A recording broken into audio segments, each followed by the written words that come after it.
چیزی درباره تصمیماتی صحبت کنیم که نقش کلیدی در زندگی ما دارن.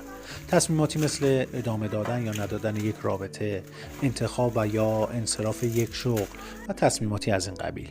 و در آخر یک راهکار کاربردی درباره تصمیم‌های روزمره به شما بدیم.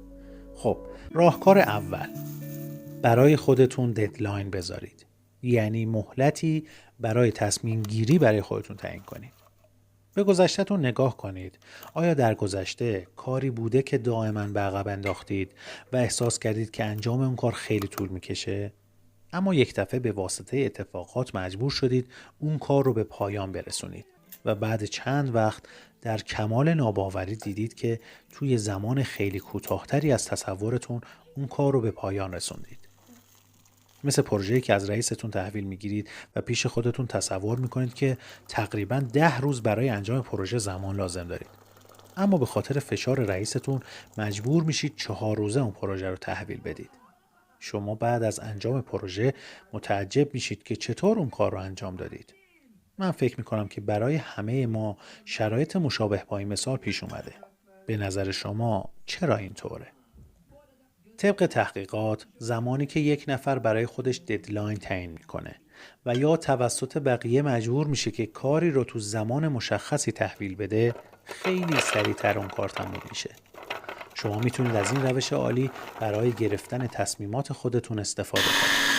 برای گرفتن نتیجه مطلوب‌تر بهتره که اول به حد اهمیت تصمیم نگاه کنید و خودتون رو موظف کنید که تا تاریخی که مشخص کردید تصمیم بگیرید.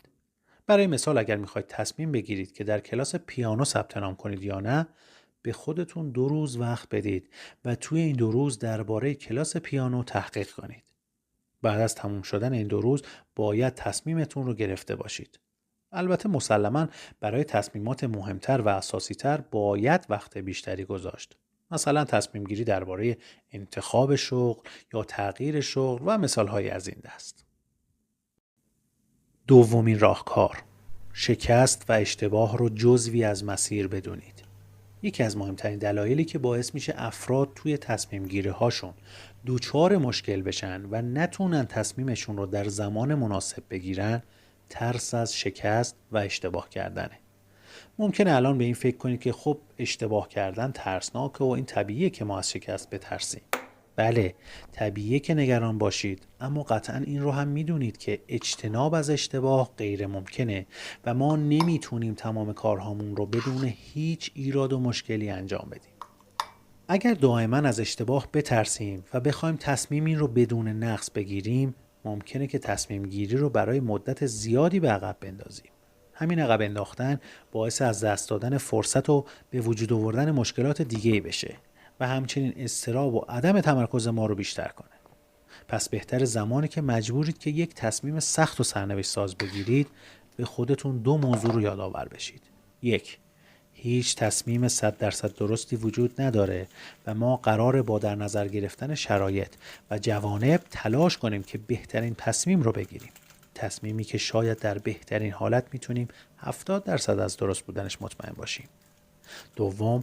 تصمیم نگرفتن و یا تصمیم رو به تأخیر انداختن گاهی تبعات بیشتری از گرفتن یک تصمیم اشتباه داره.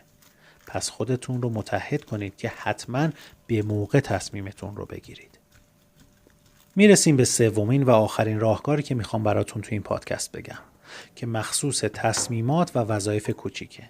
این راهکار به درد همه افرادی میخوره که توی تصمیمات روزمره خودشون دوچار شک و تردید زیادی میشن.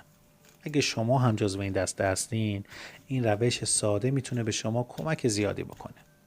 فرض کنید تا شب قراره که 3 کار انجام بدید، اما نمیدونید کدوم کار رو اول انجام بدید و همین باعث شده زمان زیادی رو از دست بدید. در این لحظه خوبه که روی 3 کاغذ وظیفه هاتون رو جداگونه بنویسید و هر 3 کاغذ رو توی یک جعبه بگذارید. توی مرحله بعد چشماتون رو ببندید و یکی از کاغذها رو بردارید. شاید این روش به نظر شما ساده باشه، اما همین راه ساده به شدت به افرادی که دائما بابت این تصمیمات کوچیک خودشون رو اذیت میکنن کمک میکنه.